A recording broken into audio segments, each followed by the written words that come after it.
একটি গাড়ির ফুয়েল সিস্টেমে সিল একটি অনেক গুরুত্বপূর্ণ ভূমিকা পালন করে থাকে। মূলত এই সিলটি দুইটা কম্পোনেন্টসের মধ্যবর্তী একটা সংযোগ স্থাপন তৈরি করে। যদি এই সিলটি না দেওয়া হয় তাহলে কিন্তু আমাদের এই ক্লোজ সার্কিটের ভিতরে কিন্তু এয়ার প্রবেশ করবে।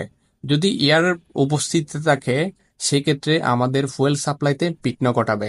ইতিমধ্যে আমরা কিছুক্ষণ আগে দেখতে পেরেছি আমাদের এক্সপেরিমেন্টের সময় আমরা যখন এই সিলটি না দিয়ে গাড়িটি স্টার্ট করেছি 13 থেকে 14 সেকেন্ডের মধ্যে কিন্তু গাড়িটি বন্ধ হয়ে যাচ্ছে।